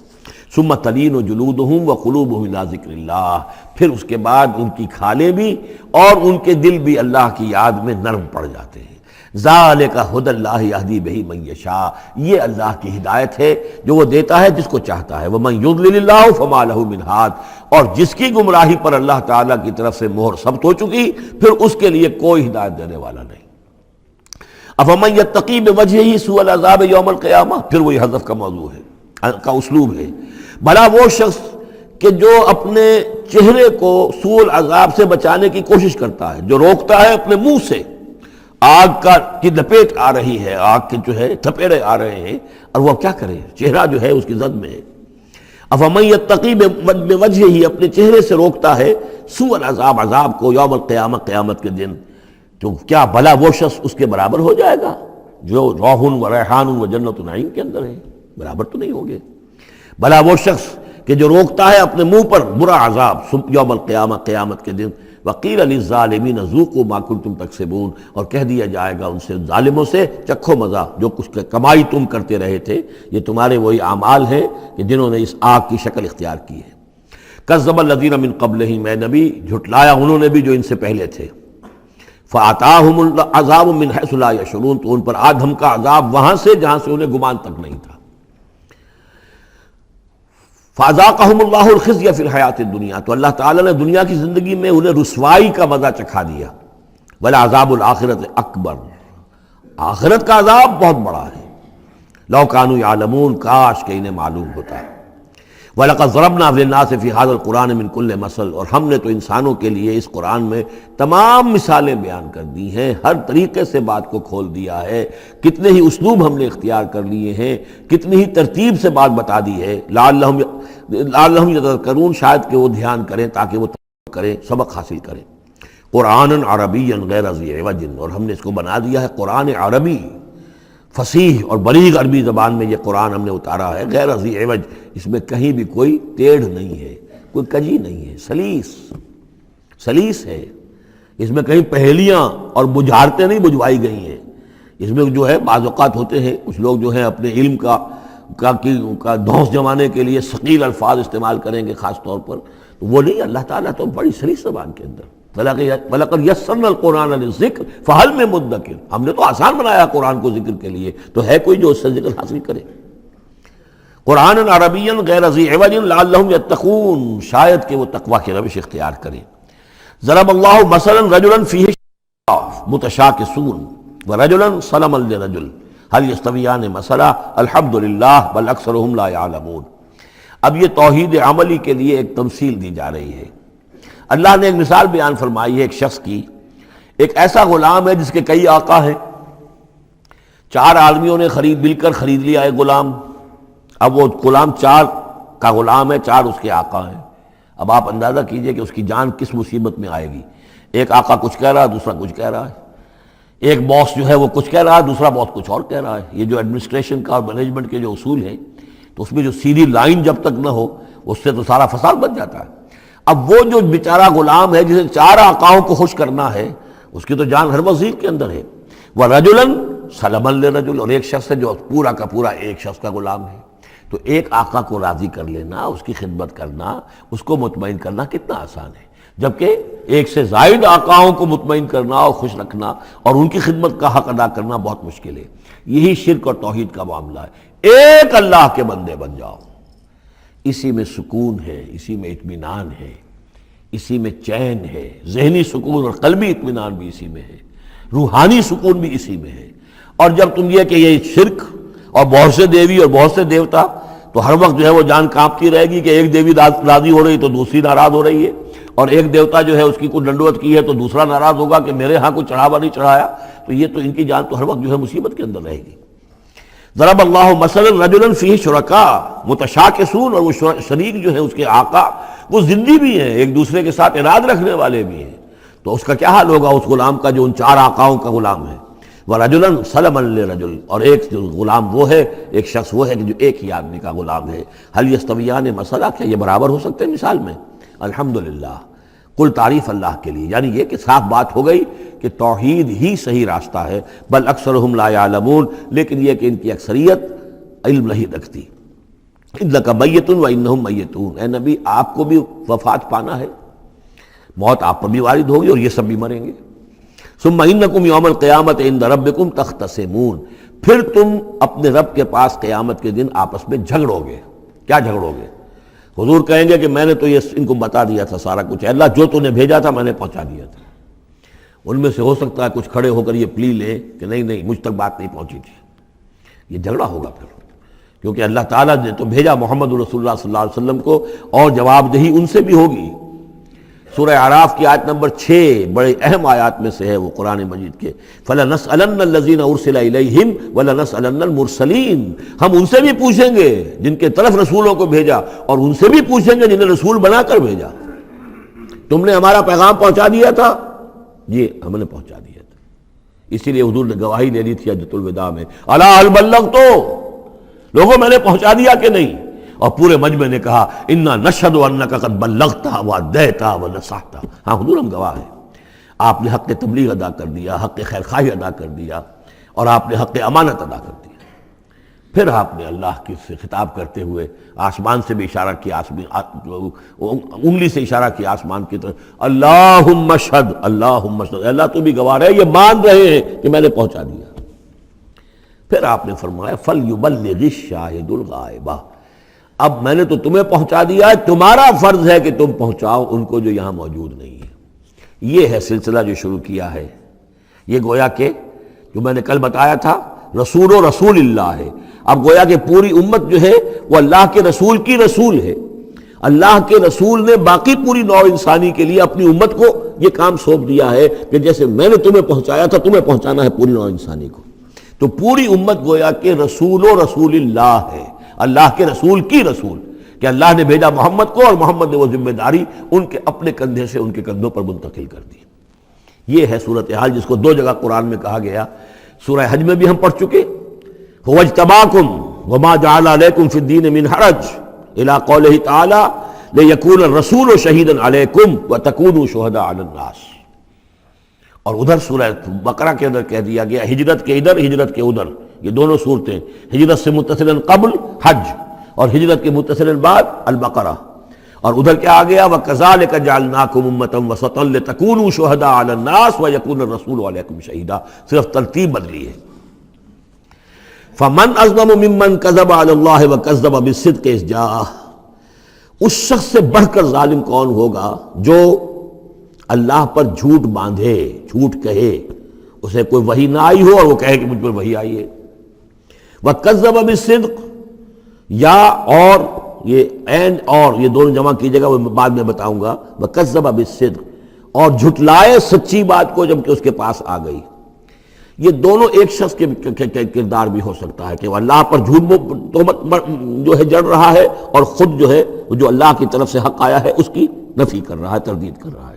اور یہ 2 اشخاص بھی ہو سکتے ہیں کہ ایک تو وہ سب سے بڑھ کر ظالم ہے کہ جس اس کو وحی نہ آئی ہو اور وہ کہے کہ وحی آئی ہے، اس نے کوئی بات اپنے جی سے گھڑ کر اللہ کی طرف منسوب کر دی، تو یہ کہ اس سے بڑھ کر ظالم کوئی نہیں ہو سکتا۔ تو اسی طرح اسی درجے کا ظالم وہ ہے کہ جس کے پاس اللہ کا کلام آ جائے، صدق آ جائے، سچائی آ جائے، وہ اس کو جھٹلا دے۔ الیس فی جہنم مثوی للکافرین، تو کیا جہنم ہی میں ٹھکانہ نہیں ہے ایسے کافروں کا؟ اب اس کے برعکس دیکھیے والذی جاء بالصدق وصدق بہ، یہاں بھی یہ دونوں احتمالات ہیں، اور وہ شخص کے جو لایا سچائی، اور وہ شخص کے جس نے سچائی کی تصدیق کی۔ یہ بھی ایک ہی شخص بھی ہو سکتا ہے کہ کسی شخص کے کردار میں دونوں پہلو ہیں، وہ راست باز ہے، خود بھی اس کا سارا معاملہ راستی پر ہے، اور پھر یہ کہ جو راستی جو حق اس کے سامنے پیش کیا جائے فوراً قبول بھی کرتا ہے، تصدیق بھی کرتا ہے۔ لیکن یہ کہ عام طور پر خیال یہ ہے کہ والذی جاء بالصدق سے مراد یہاں محمد رسول اللہ صلی اللہ علیہ وسلم جو لائے ہیں سچائی اللہ کی جانب سے، اور وصدق بہ سے مراد حضرت ابوبکر ہیں رضی اللہ تعالی عنہ جنہوں نے اس سچائی کی تصدیق کی ہے۔ وجاء بالصدق وصدق بہ اولئک هم المتقون، یہی لوگ ہیں جو کہ متقی ہیں۔ لہم ما یشاءون عند ربہم، ان کے لیے جو کچھ یہ چاہیں گے ان کے رب کے پاس وہ ان کو دے دیا جائے گا، فراہم کر دیا جائے گا۔ ذالک جزاء المحسنین، یہی ہے نیکوکاروں کا بدلہ۔ لیکفر اللہ عنہم اسوأ الذی عملوا ویجزیہم اجرہم بأحسن الذی کانوا یعملون، تاکہ اللہ تعالیٰ ان کے وہ اعمال جو برے ہیں وہ تو ان سے دور کر دے۔ یعنی ظاہر بات ہے کہ انبیاء تو خیر معصوم ہیں، ان سے تو کسی غلط بات کا جو ہے اگر کوئی امکان پیدا ہوتا بھی ہے بنائے طب بشری تو اللہ تعالیٰ محفوظ کر لیتا ہے اور اس کا صدور نہیں ہونے پاتا. باقی تو ہر شخص سے خطا ہو سکتی ہے، غلطی ہو سکتی ہے. تو اللہ تعالیٰ جو ہے ان کے جو برے اعمال ہوں گے انہیں تو دور کر ہٹا دے گا، نامہ اعمال سے دھو دے گا. کوئی لغزش ہے، کسی وقت کوئی خطا ہو گئی ہے، کوئی ایسی شے ہے کہ جو ان کے ہاں ناپسندیدہ ہے، ان کے کردار میں ہے، اللہ اسے دور کر دے گا، دھو دے گا. وَيَجْزِيَهُمْ أَجْرَهُمْ بِأَحْسَنِ الَّذِي كَانُوا يَعْمَلُونَ، اور ان کا جو جزا ان کی معین کرے گا وہ ان کے بہترین اعمال کے حساب سے کرے گا. ظاہر بات ہے ہر نیکوکار کے تمام اعمال ایک جیسے نہیں ہوتے، نیکی کے بھی درجات ہیں، اونچے درجے کی نیکی، اس سے کمتر درجے کی نیکی، اس سے کمتر درجے کی نیکی. لیکن اللہ جب اس کی جزا کا معاملہ طے کرے گا، مقام و مرتبہ، تو اس کے بلند ترین جو اعمال ہیں اس کے حساب سے اللہ تعالیٰ اسے جنت میں مقام عطا فرمائے گا. جو برے ہیں ان کو دھو دے گا، پاک کر دے گا. والذی جاء بالصدق وصدق به اولئک هم المتقون لهم ما یشاءون عند ربهم ذلك جزاء المحسنین لیکفر اللہ عنهم اسوأ الذی عملوا ویجزیهم اجرهم باحسن الذی كانوا یعملون. الیس اللہ بکاف عبدہ، کیا اللہ کافی نہیں اپنے بندے کے لیے، اپنے بندے کی مدد کے لیے، اپنے بندے کی حفاظت کے لیے؟ یہ سوالیہ نشان ہے حقیقت میں، یہ اس پر زور دینے کے لیے اللہ کافی ہے. اے نبی آپ اور اے مسلمانوں تم مطمئن رہو، تمہاری حفاظت، تمہاری مدد اس کے لیے اللہ کافی ہے. وَيُخَوِّفُونَكَ بِالَّذِينَ مِن دُونِهِ، اور یہ تمہیں ڈراتے ہیں اے نبی، یہ تو آپ کو بھی ڈراتے ہیں ان سے کہ جو اس کے علاوہ ہیں، اللہ کے علاوہ. ہمارے معبودوں کی کوئی پھٹکار پڑے گی تم پر، جیسے کہ حضرت ابراہیم علیہ السلام کو ڈرایا تھا، سورہ انعام کے اندر ہم پڑھ آئے ہیں کہ تم نے سارے معبودوں کی نفی کر دی، اب ذرا انتظار کرو، اب تم پر جو بیتے گی اور ان کی پھٹکار پڑے گی تم پر، ان کی طرف سے تم پر پکڑ آئے گی. انہوں نے کہا تم مجھے کس سے ڈراتے ہو؟ بدبختو ڈرنا تمہیں چاہیے، تم اللہ کے ساتھ شریک کرتے ہو، مجھے تو کوئی ڈر نہیں ہے. اسی طریقے سے کہا کہ یہ ڈرا رہے اے نبی آپ کو بالذین من دونہ، ان کے بارے میں ان سے ڈرا رہے ہیں کہ جو اللہ کے سوا انہوں نے معبود بنا رکھے. وَمَن يُضْلِلِ اللَّهُ فَمَا لَهُ مِنْ هَادٍ، اور جس کو اللہ تعالیٰ گمراہ کر دے، جس کی گمراہی کے اوپر مہر لگا دے، پھر اس کے لیے کوئی ہدایت دینے والا نہیں. وَمَن يَهْدِ اللَّهُ فَمَا لَهُ مِن مُضِلٍّ، اور جس کو اللہ ہدایت دے دے پھر اسے گمراہ کرنے والا کوئی نہیں. أَلَيْسَ اللَّهُ بِعَزِيزٍ ذِي انتقام، تو کیا اللہ تعالیٰ زبردست نہیں ہے، انتقام لینے والا. وَلَئِن سَأَلْتَهُم مَّنْ خَلَقَ السَّمَاوَاتِ وَالْأَرْضَ لَيَقُولُنَّ اللَّهُ، اور جب یہ آپ ان سے اگر پوچھیں گے کس نے پیدا کیا آسمانوں اور زمین کو، وہ کہیں گے اللہ نے. قُلْ أَفَرَأَيْتُم مَّا تَدْعُونَ مِن دُونِ اللَّهِ إِنْ أَرَادَنِيَ اللَّهُ بِضُرٍّ هَلْ هُنَّ كَاشِفَاتُ ضُرِّهِ.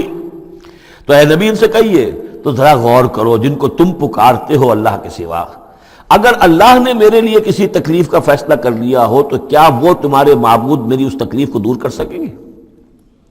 دیکھیں ظاہر بات ہے وہ بھی مانتے تھے کہ بڑا اللہ تو وہی ہے اللہ، یہ چھوٹے ہیں، تو بڑے کا حکم چلے گا کہ چھوٹے کا چلے گا؟ اگر اللہ نے فیصلہ کر لیا ہو میری تکلیف کا، میرے لیے کسی ضرر کا، تو کیا یہ تمہارے معبود تمہارے اپنے عقیدے کے مطابق جو بات ہے اس سے سوچو کہ کیا وہ اس کو اللہ کے فیصلے کے آڑے آ سکتے ہیں؟ اور ارادنی برحمت، اور اگر اللہ تعالیٰ نے میرے لیے رحمت کا کوئی فیصلہ کر لیا ہے، حل ہن ممسکات رحمت ہی، کیا ان میں اتنی طاقت ہے کہ میری اس کی رحمت کو روک لیں؟ قل حسبی اللہ، کہہ دیجئے میرے لیے تو میرا رب کافی ہے. علیہ یتوکل المتوکلون، اسی پر توکل کرتے ہیں توکل کرنے والے. قل یا قوم اعملوا علی مکانتکم، کہہ دیجئے اے نبی، اے میری قوم کے لوگوں، کر لو جو کچھ تم کر سکتے ہو، میرے خلاف جو سازشیں کرنی ہے کر لو، جو تدبیریں کرنی ہے کر لو، جو قوت جمع کرنی ہے کر لو. انی عامل، میں بھی اپنی سی محنت کر رہا ہوں. فسوف تعلمون، ان قریب تمہیں معلوم ہو جائے گا کون کامیاب ہوتا ہے کون ناکام. من یاتی ہے عذاب یخزی ہے، کس پر آتا ہے وہ عذاب جو اسے رسوا کر دے، ویحل علیہ عذاب مقیم، اور اس کے اوپر عذاب وہ نازل ہو جائے کہ جو ہمیشہ رہنے والا ہو. انا انزلنا علیک الکتاب للناس بالحق، اے نبی، اے محمد صلی اللہ علیہ وسلم، ہم نے آپ پر یہ کتاب نازل کر دی ہے لوگوں کے لیے حق کے ساتھ. فمن اہتدی فلنفسہ، تو جو کوئی ہدایت کے راستہ اختیار کرتا ہے وہ اپنے بھلے کے لیے. ومن ضل فانما یضل علیہا، اور جو گمراہی اختیار کرتا ہے تو اس کا سارا وبال اسی کے اوپر آئے گا. وما انت علیہم بوکیل، اور آپ کو ان کے ٹھیکیدار نہیں ہے، ذمہ دار نہیں ہے، مسئول نہیں ہے. آپ کے جو ہے آپ سے ان کے بارے میں پوچھا نہیں جائے گا، باس پرس نہیں ہوگی. آپ سے تو پوچھا جائے گا آپ نے پیغام پہنچا دیا تھا یا نہیں، بس اس کے بعد آپ کا فرض ختم ہوا.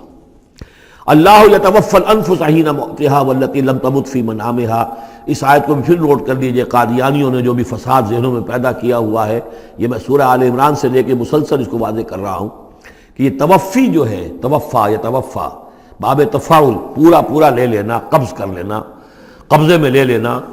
اللہ یتوفی الانفس حین موتها، اللہ تعالیٰ قبض کر لیتا ہے جانوں کو اور شعور کو جبکہ اس کی موت کا وقت ہوتا ہے.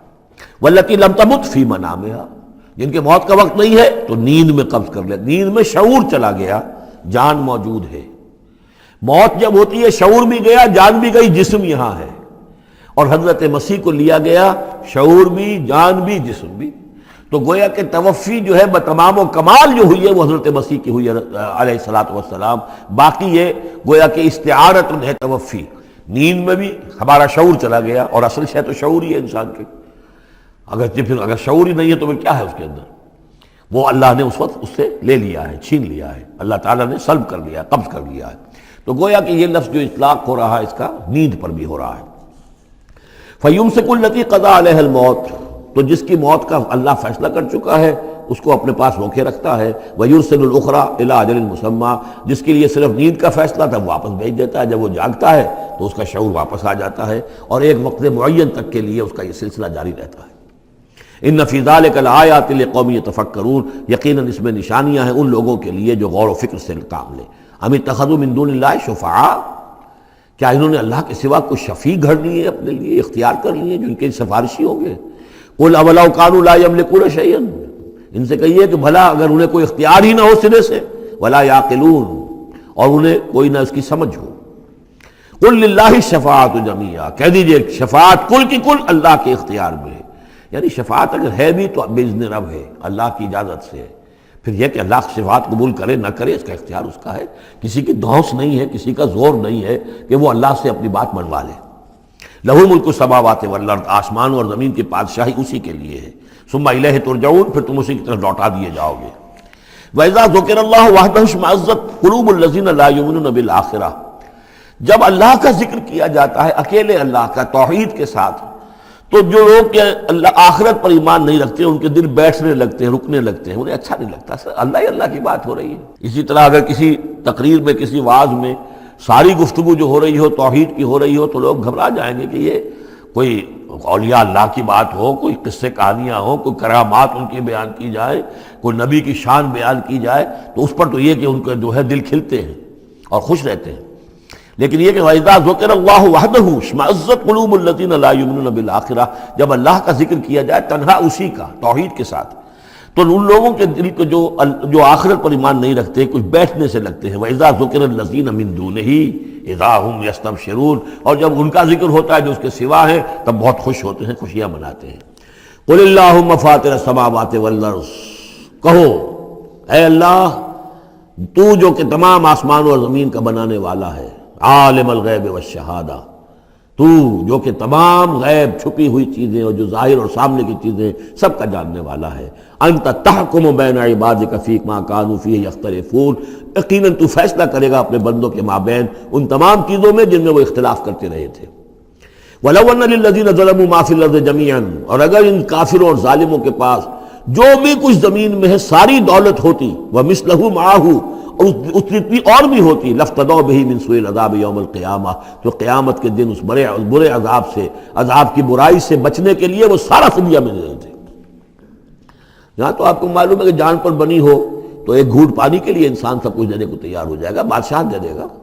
وہ تو دنیا میں دیکھا جا سکتا ہے، پیاس سے آدمی مر رہا ہو تو ایک گھونٹ پانی کے لیے وہ کیا نہیں دے دے گا. تو قیامت کے دن بھی فرمایا کہ اگر ان کے پاس پوری دنیا کی دولت ہو، اتنی ہی اور بھی ہو، تو یہ سب دے کر چاہیں گے کسی طرح اس جہنم کے عذاب سے ہمیں بچا لیا جائے. ظاہر بات ہے یہ بھی بات کو واضح کرنے کے لیے نہ وہاں کسی کے پاس دولت ہوگی نہ اس کا کوئی امکان ہے، لیکن سمجھانے کے لیے وہی چیزیں جو ہماری سمجھ میں آ سکتی ہیں انہی کو اسلوب کو اختیار کیا گیا. وَبَدَا لَهُم مِّنَ اللَّهِ مَا لَمْ يَكُونُوا يَحْتَسِبُونَ، اور اس روز ان کے سامنے آ جائے گی اللہ کی طرف سے وہ چیزیں جس کا انہیں گمان بھی نہیں تھا. وہ سمجھتے تھے ایسے ہی ڈرا رہے ہیں، جیسے بچوں کو ہابو سے ڈراتے ہیں، ہوا ہے آ جائے گا، ایسے ہی یہ نبی جو ہیں یہ ذرا جہنم سے اور اس سے اور عذاب سے ڈرا رہے ہیں، حقیقت کچھ نہیں ہے. تو وہ لوگ نہیں سمجھتے تھے کہ یہ بات واقع ایسا ہی ہو جائے گا، لیکن اس روز ان کی نگاہوں کے سامنے آ جائے گا. پھر پوچھا جائے گا الیس ھذا بالحق قالوا بلی وربنا، کیا یہ حق نہیں ہے؟ کیا یہ سراب ہے؟ یہ جھوٹ موٹ کی چیز ہے یا واقعی ہے؟ وحاق بہم ما كانوا به يستهزئون، اور ان کو گھیرے میں لے لے گی یا ان پر الٹ پڑے گی وہ تمام چیز جس کا وہ مذاق اڑایا کرتے تھے۔ فَإِذَا مَسَّ الْإِنسَانَ ضُرٌّ، جب انسان کو کوئی تکلیف پہنچتی دعانا، ہمیں پکارتا ہے، دعائیں کرتا ہے۔ ثُمَّ إِذَا خَوَّلْنَاهُ نِعْمَةً مِنَّا، جب ہم اسے لپیٹ دیتے ہیں اپنی نعمت میں، قَالَ إِنَّمَا أُوتِيتُهُ عَلَىٰ عِلْمٍ، تو وہ کہتا مجھے یہ ملا ہے اپنے علم کی بنیاد پر، میری ذہانت، فطانت، میری سمجھ، میری کاریگری، میں نے بر وقت اندازہ کر لیا کہ اب کیا حالات ہونے والے ہیں، کس چیز کی ڈیمانڈ پیدا ہونے والی ہے، میں نے اس کی فیکٹری لگا لی، تو دیکھو میرے وارے نیارے، یہ ساری میری سوجھ بوجھ ہے۔ علی علم بل ہی فتنۃ، یہی مضمون بڑی وضاحت کے ساتھ آ چکا سورہ قصص میں۔ قارون کا یہی فلسفہ تھا، اوتیتہ علی علم عندی، یہ دولت جو ہے یہ میں نے اپنی ذہانت اور فطانت سے کمائی ہے۔ بل ہی فتنۃ، نہیں یہ تو تمہارے لیے فتنہ ہے، آزمائش ہے، ولکن اکثر یعلمون، لیکن ان کی اکثریت علم نہیں رکھتی۔ قد قالها الذین من قبلہم، پہلوں نے بھی ایسی بات کہی تھی، قارون کی طرف بھی اشارہ ہو گیا۔ فما اغنی عنہم ما كانوا یکسبون، تو جو کچھ بھی انہوں نے کمائی کی تھی وہ انہیں بچا نہیں سکی جب اللہ نے قارون کو اور اس کے محل کو دھسا دیا اس کے خزانوں سمیت زمین کے اندر۔ فاصابہم سیئات ما کسبوا، پھر پڑ گئی ان پر، آ گئی وہی چیزیں کہ جو انہوں نے کمائی تھی، اپنی برائیاں جو کمائی تھی۔ والذین ظلموا من ہؤلاء، اور ان میں سے بھی جو لوگ اس ظلم اور کفر اور شرک کے روش اختیار کریں گے، سیصیبہم سیئات ما کسبوا، تو ان کے بھی جو کرتوتوں کی برائی ہے وہ ان کے اوپر واقع ہو کر رہے گی۔ وما ہم بمعجزین، اور وہ شکست نہیں دے سکیں گے، ہرا نہیں سکیں گے، عاجز نہیں کر سکیں گے اللہ کو۔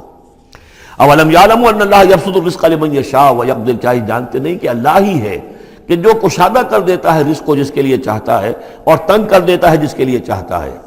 وَيَقْدِرْ إِنَّ فِي ذَلِكَ لَآيَاتٍ لِقَوْمٍ يُؤْمِنُونَ، یقیناً اس میں نشانیاں ہیں ان لوگوں کے لیے کہ جو ماننے والے ہیں۔ قُلْ يَا عِبَادِيَ الَّذِينَ أَسْرَفُوا، اس صورت میں یہ 2 مرتبہ آیا ہے۔ قُلْ يَا عِبَادِيَ الَّذِينَ آمَنُوا پہلے آیا تھا، اور اب آیا ہے قُلْ يَا عِبَادِيَ الَّذِينَ أَسْرَفُوا عَلَىٰ أَنفُسِهِمْ، اے نبی کہیے اے میرے وہ بندو جنہوں نے اپنے اوپر ظلم کیا ہے۔ تمہاری اب تک کی غفلت کی زندگی، اگر تم نے یہ زندگی غفلت میں گزار دی ہے، اب بھی ہوش میں آ جاؤ، جنہوں نے اب تک ظلم کیا ہے اپنے اوپر۔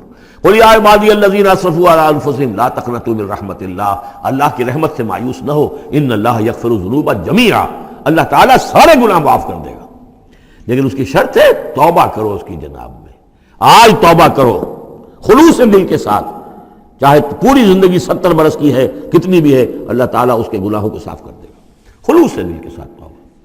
اور توبہ کی شرط یہ ہے کہ حرام خوری چھوڑو، غلط کام چھوڑو، معصیت کو ترک کرو، اس کے بغیر توبہ نہیں ہے۔ یہ ہم پڑھ چکے ہیں سورہ الفرقان کے آخری رکوع میں، الا من تاب وآمن وعمل عملا صالحا فاولئک یبدل اللہ سیئاتہم حسنات وکان اللہ غفورا رحیما ومن تاب وعمل صالحا فانہ یتوب الی اللہ متابا۔ عمل جب تک درست نہیں ہوتا تو توبہ کیا خاک ہوئی، توبہ وہ ہے کہ عمل درست ہو جائے۔ انہ هو الغفور الرحیم، یقیناً وہ غفور الرحیم ہے۔ وانیبوا الی ربکم، اور اپنے رب کی طرف رجوع کرو، واسلموا لہ، اور اس کے فرما بردار بن جاؤ، اب بھی بن جاؤ، من قبل ان یاتیکم العذاب ثم لا تنصرون، اس سے پہلے کہ تم پر وہ عذاب آئے اور مسلط ہو جائے اور پھر تمہاری کہیں سے کوئی مدد نہیں کی جا سکے گی۔ واتبعوا احسن ما انزل الیکم، یہ اس سے پہلے بھی آیت آ چکی ہے نا، آیت نمبر 18 میں تھا، فیتبعون احسن، یہ قرآن بھی جو تمہیں راستہ دکھا رہا ہے اس میں درجات ہیں، اونچے ہیں۔ السابقون الاولون من المہاجرین والانصار والذین اتبعوہم باحسان، یہ درجے تھے کہ نہیں تھے؟ درجہ شہادت ہے، درجہ صدیقیت ہے کہ نہیں ہے؟ یہ سورہ حدید میں جا کر مزید مضمون اور کھلے گا، تو اونچے سے اونچے درجے کی طرف چلنے کی کوشش کرو۔ واتبعوا احسن ما انزل الیکم من ربکم، اور جو کچھ تمہارے رب کی طرف سے تمہاری طرف نازل کیا گیا ہے اس میں سے جو بہترین درجے کی شے ہے اس کی پیروی کرو۔ من قبل ان یاتیکم العذاب بغتۃ، اس سے پہلے کہ عذاب تم پر اچانک آ دھمکے، وانتم لا تشعرون، اور تمہیں اس کا گمان تک نہ ہو۔ ان تقول نفس، مبادا پھر اس وقت کوئی جان یہ کہے، یا حسرت علی ما فرطت فی جنب اللہ، ہائے میری حسرت، ہائے افسوس مجھ سے جو کوتاہی ہوئی اللہ کی جناب میں، اللہ کے حقوق کو تو میں نے پہچانا ہی نہیں، اللہ کا دین مغلوب، اور میں لگا ہوا دنیا کے دھندوں میں اپنے زیادہ سے زیادہ کمانے میں اور عیش اور اپنے سٹیٹس، اور وہ سٹیٹس سمبل ہی کو معبود بنا رکھا ہے۔ اسی میں اپنا پورا تن من دھن لگا دیا ہے، جبکہ اللہ کا دین مغلوب پڑا ہوا ہے، اور میں نے اس کی کوئی محنت نہیں کی، میں نے کوئی کوشش نہیں کی۔ یا حسرتا ان تقول نفس، کہ کوئی جان کہے اس دن، یا حسرتا، ہائے افسوس، علی ما فرطت فی جنب اللہ، جو اللہ کے جناب میں، اللہ کی جانب مجھ سے جو کوتاہی ہوئی، میں نے کمی کی۔ وَإِن كُنتَ لَمِنَ الصَّاغِرِينَ، اور وہ جو کافر تھے وہ تو، میں تو رہا وَإِن كُنتُ لَمِنَ الصَّاغِرِينَ، میں تو بس مذاق ہی سمجھتا رہا، میں نے کبھی سنجیدگی سے لیا ہی نہیں بات کو۔ I never took it seriously۔ اور تقول لو ان اللہ ہدانی لکنت من المتقین، یا تم کہو کہ اگر اللہ نے ہدایت دی ہوتی تو میں بھی ہو جاتا متقی۔ گویا کہ یہاں اپنے اس چوائس کی نفی کر رہے ہو۔ اللہ نے تمہیں اشرف المخلوقات بنایا اور تمہیں اختیار دیا تھا، اما شاکرا و اما کفورا۔ او تقول حین تری العذاب، یا وہ کہے جب کہ وہ عذاب کو دیکھے، لو ان لی کرۃ فاکون من المحسنین، اگر مجھے لوٹنا نصیب ہو جائے کسی طریقے سے، ایک دفعہ اگر مجھے دوبارہ لوٹا دیا جائے، پھر تو میں محسنین میں سے ہو جاؤں گا، پھر صرف متقی نہیں، صرف مسلم نہیں، صرف مومن نہیں، محسنین پہ میں شامل ہو جاؤں گا۔ بلا، کیوں نہیں، قد جاءت کا آیاتی، آئی تھی تیرے پاس میری آیات، فکذبت بہا، تو نے ان کو جھٹلا دیا تھا، واستکبرت، اور تو نے تکبر کیا تھا، وکنت من الکافرین، اور تو نے کفر کی روش اختیار کی تھی۔ ویوم القیامت تری الذین کذبوا علی اللہ وجوہہم مسودہ، اور قیامت کے دن تم دیکھو گے ان لوگوں کو جنہوں نے اللہ پر جھوٹ باندھا تھا کہ ان کے چہرے سیاہ ہوں گے۔ الیس فی جہنم مثوی للمتکبرین، تو کیا جہنم ہی میں ٹھکانہ نہیں ہے ایسے متکبرین کا؟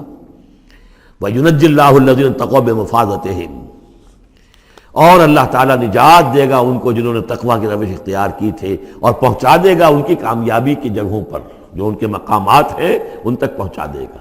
کسی کا کوئی مقام ہے، کسی کا کوئی مقام ہے، یہ صدیقیت کا مقام ہے، یہ شہداء کا مقام ہے، یہ انبیاء کا مقام ہے۔ لا یمسہم السوء، انہیں نہیں چھو سکے گی کوئی بھی تکلیف، کوئی برائی۔ ولا ہم یحزنون، اور نہ ہی وہ حزن سے دوچار ہوں گے۔ اللہ خالق کل شیء وہو علی کل شیء وکیل، اللہ تعالیٰ ہر شے کا خالق ہے اور وہ ہر چیز کا نگران ہے اور ہر چیز کا ذمہ دار ہے۔ لہو مقالید السماوات والارض، اس کے لیے ہے تمام کنجیاں آسمانوں کی اور زمین کی۔ والذین کفروا بآیات اللہ اولئک هم الخاسرون، اور جن لوگوں نے اللہ کی آیات کا انکار کیا وہی ہیں تباہ ہونے والے اور گھاٹے میں رہنے والے۔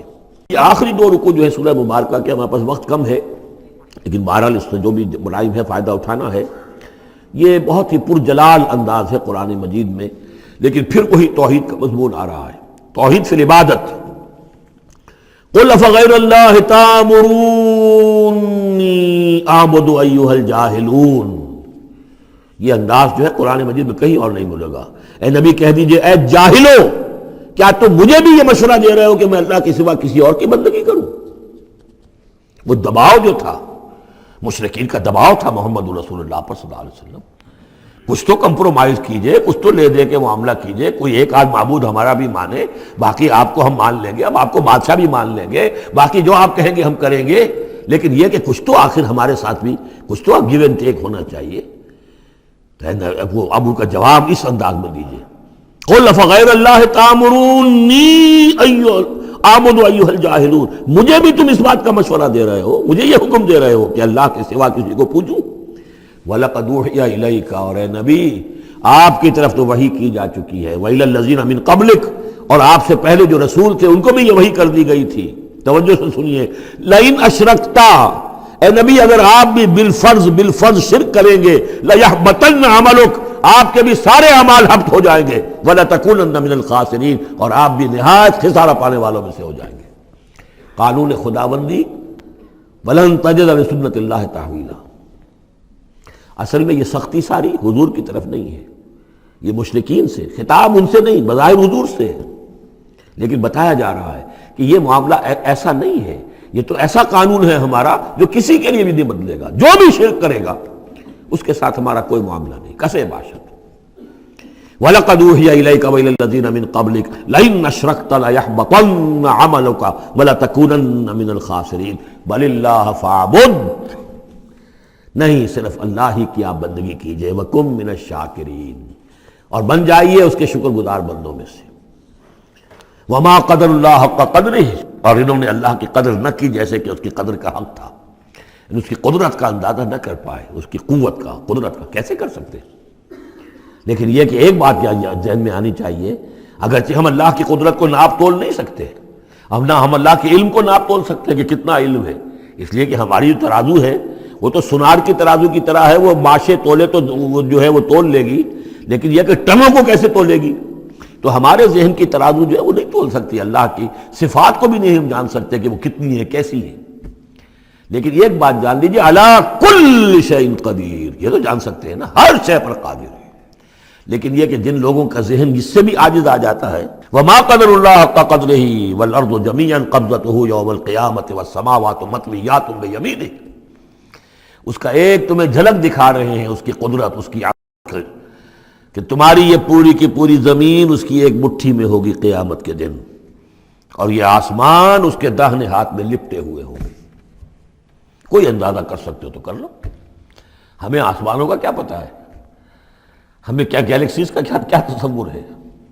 چکر آتا ہے جب پڑھتے ہیں ایسٹرونومی کو کتاب پڑھیے، واقعہ ہے کہ میں تو میرا سر چکرا جاتا ہے، لائٹ ایئرس کا جو تصور آتا ہے، بلینز اور بلینز، اور چلتے جائیے، وہ تو ختم ہونے والی بات ہی نہیں۔ ہمارا تصور جو ہے وہ وہاں جا کر بالکل جو ہے جواب دے دیتا ہے، تخیل جو ہے، قوت تخیلہ وہ تھک ہار کر رہ جاتی ہے۔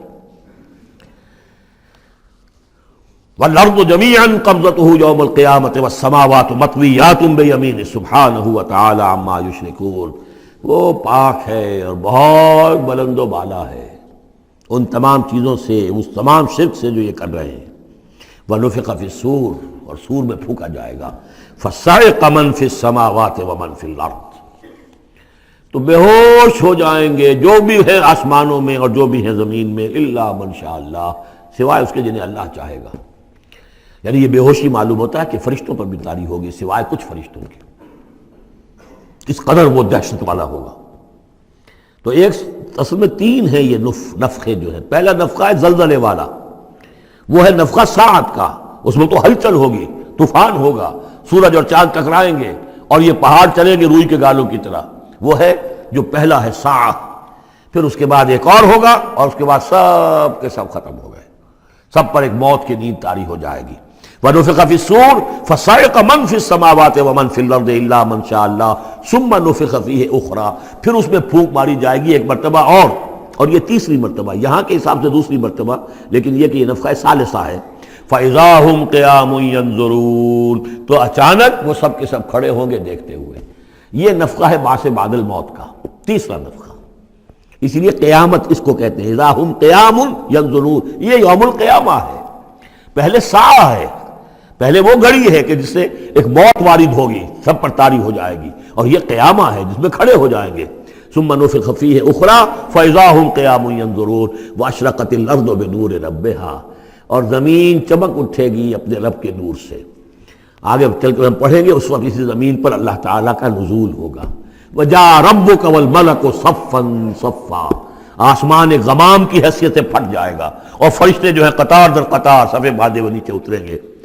وَأَشْرَقَتِ الْأَرْضُ بِنُورِ رَبِّهَا وَوُضِعَ الْكِتَابُ، اور کتاب اور اعمال نامہ لا کر رکھ دیا جائے گا۔ وَجِيءَ بِالنَّبِيِّينَ وَالشُّهَدَاءِ، اور انبیاء اور شہداء کو بھی پیش کر دیا جائے گا۔ وَأَشْرَقَتِ الْأَرْضُ بِنُورِ رَبِّهَا، اور پوری زمین جگمگا اٹھے گی اپنے رب کے نور سے۔ وَوُضِعَ الْكِتَابُ، اور اعمال نامہ لا کر رکھ دیا جائے گا۔ اس کا یہی نقشہ کھینچا جا چکا ہے سورہ کہف میں بھی۔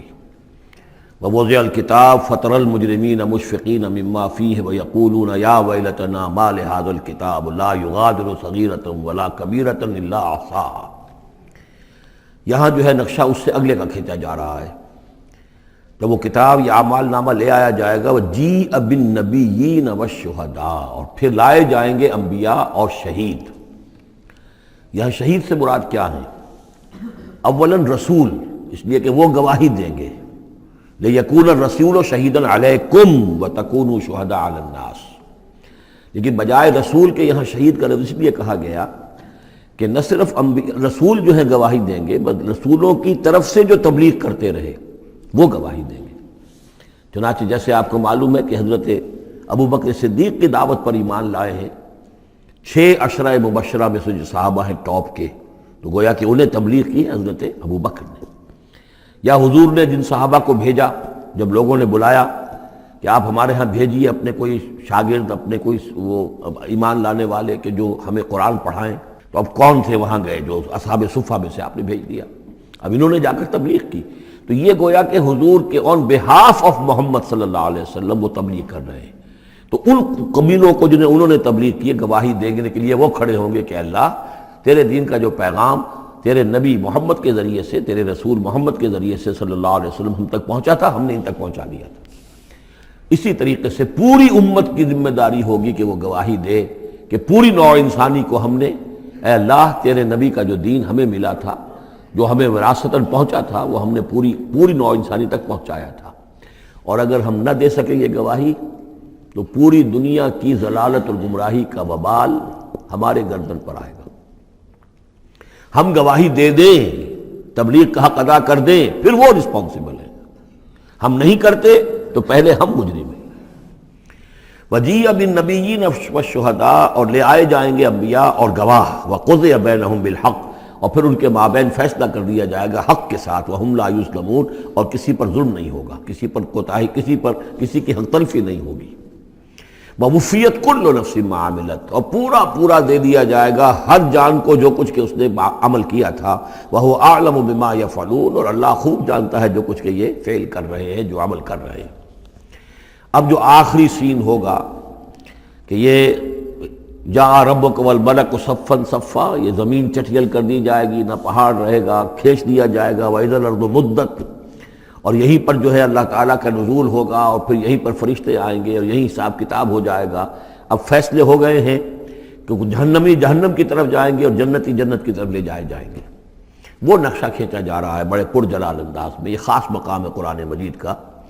وَسِیقَ الَّذِینَ كَفَرُوا إِلَىٰ جَهَنَّمَ زُمَرًا، اور ہانک کر لے جائیں گے کافر جہنم کی طرف، گروہ در گروہ، ایک امت کے بعد دوسری امت کے بعد تیسری امت، چلے آ رہے ہیں، اپنے لیڈر آگے ان کے چلے آ رہے ہیں۔ جیسے ایک نقشہ کھنچ چکا ہے سورہ یونس میں کہ یہ فرعون جو ہے وہ اپنی قوم کے آگے چلتا ہوا آئے گا اور وہ اپنی قوم کو لے جا کر جہنم کے گھاٹ پر اتار دے، فَأَوْرَدَهُمْ عَلَى النَّارِ، پہنچا دے گا جہنم کے گھاٹ پر۔ وَسِیقَ الَّذِینَ كَفَرُوا إِلَىٰ جَهَنَّمَ زُمَرًا حَتَّىٰ إِذَا جَاءُوهَا فُتِحَتْ أَبْوَابُهَا، یہاں تک کہ جب وہ وہاں پہنچ جائیں گے جہنم پر، پھر اس کے دروازے کھولے جائیں گے۔ اذا جاؤها فتحت ابوابها، جیسے جیل کا معاملہ ہوتا ہے کہ اس کے دروازے کھلے نہیں ہوتے، بند ہوتے ہیں، البتہ جب قیدی آتے ہیں داخل ہونے کے لیے پھر دروازے کھلتے ہیں۔ وقال لهم خزنتها، اس جہنم کے جو داروغہ ہوں گے، جو وہاں پر فرشتے مامور ہوں گے، وہ کہیں گے ان سے الم یاتکم رسل منکم، کیا تمہارے پاس تم ہی میں سے رسول نہیں آئے تھے؟ یتلون علیکم آیات ربکم، تلاوت کرتے تھے تم پر اور سناتے تھے تمہیں تمہارے رب کی آیات، وَيُنذِرُونَكُمْ لِقَاءَ يَوْمِكُمْ هَٰذَا، اور تمہیں خبردار کرتے تھے تمہاری آج کے دن کی اس ملاقات سے۔ قَالُوا بَلَىٰ، وہ کہیں گے کیوں نہیں، آئے تھے، وَلَٰكِنْ حَقَّتْ كَلِمَةُ الْعَذَابِ عَلَى الْكَافِرِينَ، لیکن یہ کہ یہ کافروں پر تو اللہ تعالیٰ کے عذاب کا حکم جو ہے وہ ثابت ہو کر رہا، یعنی انہوں نے انکار کیا، رد کیا، انہوں نے پہنچانے کا حق ادا کر دیا، انہوں نے کفر پر اڑے رہنے کا حق ادا کر دیا۔ نتیجہ یہ ہے کہ اب یہ مستحق ہو چکے ہیں عذاب کے۔ قیل ادخلوا ابواب جہنم خالدین فیہا، کہہ دیا جائے گا ان سے اچھا داخل ہو جاؤ اب ان جہنم کے دروازوں میں ہمیشہ یہاں رہنے کے لیے۔ فبئس مثوى المتکبرین، تو بہت برا ہے یہ ٹھکانہ متکبرین کا، دنیا میں تم بڑی اکڑ خوریاں کرتے رہے، اب جو ہے یہاں پر تمہارے لیے یہ انجام ہے۔ اس کے برعکس وسیق الذین اتقوا ربهم الى الجنۃ زمرا، اور جو لوگ کہ اپنے رب کا تقوی اختیار کیے رہے تھے دنیا میں، انہیں لے جایا جائے گا گروہ در گروہ، جماعت در جماعت جنت کی طرف۔ حتی اذا جاؤها وفتحت ابوابها، یہاں یہ واو جو ہے یہ بہت معنی خیز ہے، یہاں تک کہ جب وہ وہاں پہنچے گے اور اس کے دروازے کھلے ہوں گے، پہلے ہی سے کھلے ہوں گے۔ یہ مفتحت اللہم جو ابواب آ چکا ہے اس سے پہلے، اس کو یہاں پر بھی نوٹ کر لیجئے، وفتحت ابوابها وقال لهم خزنتها سلام علیکم طبتم، اور کہیں گے ان سے جو جنت کے جو داروغہ ہیں اور جنت کے جو فرشتے ہیں، وہ کہیں گے سلام علیکم، آپ پر سلام ہو، طبتم، آپ لوگ کتنے پاک باز لوگ ہیں، کتنے پاکیزہ ہیں، فادخلوها خالدین، اب آئیے اور داخل ہو جائیے اس جنت کے اندر ہمیشہ رہنے کے لیے۔ وقالوا الحمد للہ الذی صدقنا وعدہ، اب وہ حمد کا ترانہ جو ہے ان کی زبانوں پر آ جائے گا جنت میں داخل ہونے والوں کی۔ وہ کہیں گے کہ کل شکر اس اللہ کا ہے جس نے ہم سے اپنا وعدہ پورا کر دیا، وَأَوْرَثَنَا الْأَرْضَ، اور ہمیں زمین کا وارث بنا دیا، نَتَبَوَّأُ مِنَ الْجَنَّةِ حَيْثُ نَشَاءُ، کہ جہاں چاہیں آپ قرار اختیار کر لیں، جہاں چاہیں اپنا ٹھکانہ بنائیں، ہم کھلے جو ہے یہ جنت ہمارے لیے کھول دی گئی ہے، نَتَبَوَّأُ مِنَ الْجَنَّةِ حَيْثُ نَشَاءُ، جہاں چاہیں اس جنت کے اندر بہشت میں گھر بنا لیں۔ فَنِعْمَ أَجْرُ الْعَامِلِينَ، تو بہت ہی اچھا ہوگا اجر عمل کرنے والوں کا۔ اور جب یہ سب کچھ ہو گیا، اب یہ یوں سمجھیے ڈراپ سین ہے اس وہ جو میدان حشر کی عدالت کا جو ہوگا، وَتَرَى الْمَلَائِكَةَ حَافِّينَ مِنْ حَوْلِ الْعَرْشِ يُسَبِّحُونَ بِحَمْدِ رَبِّهِمْ، اور تم دیکھو گے فرشتوں کو کہ وہ گھیرے ہوئے ہوں گے اللہ کے اپنے رب کے عرش کو، اور اس کی تسبیح بیان کر رہے ہوں گے حمد کے ساتھ۔ یعنی انسانی جو بھی عدالت لگنی تھی لگ چکی، انسانوں کے لیے فیصلے ہو گئے، جنتی جنت کی طرف بھیج دیے گئے اور دوزخی جو ہیں دوزخ کی طرف دھکے دے دے کر پہنچا دیے گئے۔ اب یہ وَتَرَى الْمَلَائِكَةَ حَافِّينَ مِنْ حَوْلِ الْعَرْشِ يُسَبِّحُونَ بِحَمْدِ رَبِّهِمْ وَقُضِيَ بَيْنَهُمْ بِالْحَقِّ، ان کے مابین بھی حق کے ساتھ فیصلہ کر دیا جائے گا۔ اب بینہم میں بعض لوگوں نے تو مراد انسان ہی لیا ہے، جیسے کہ اوپر آ چکا ہے وَقُضِيَ بَيْنَهُمْ بِالْحَقِّ وَهُمْ لَا يُظْلَمُونَ، یہ جو پہلا رکوع تھا اس سے 7واں اس کے اندر آ چکا ہے۔ لیکن ایک رائے یہ بھی ہے، اور اسی لیے میں نے آپ کو اس وقت نوٹ کرایا تھا کہ ملائکہ اور ملائے اعلیٰ کے اندر بھی بعض اوقات اختلاف ہوتا ہے، کہ یہ مثلا یہ کہ اللہ تعالیٰ کے احکام کی حکمتوں کے بارے میں اختلاف ہو، کہ اللہ نے یہ جو حکم دیا اس کی حکمت یہ معلوم ہوتی ہے، تو ظاہر بات ہے ان کے بھی درجات ہیں۔ تو اس روز جو ہے ملائکہ کے مابین بھی جو بھی اختلافات ہوں گے ان کا بھی فیصلہ کر دیا جائے گا۔ وَقُضِيَ بَيْنَهُمْ بِالْحَقِّ وَقِيلَ الْحَمْدُ لِلَّهِ رَبِّ الْعَالَمِينَ، اور آخر میں پھر وہ جے جو ہے وہ بلند کی جائے گی اللہ کی، حمد ہے کل کی کل اللہ کے لیے جو تمام جہانوں کا پروردگار ہے۔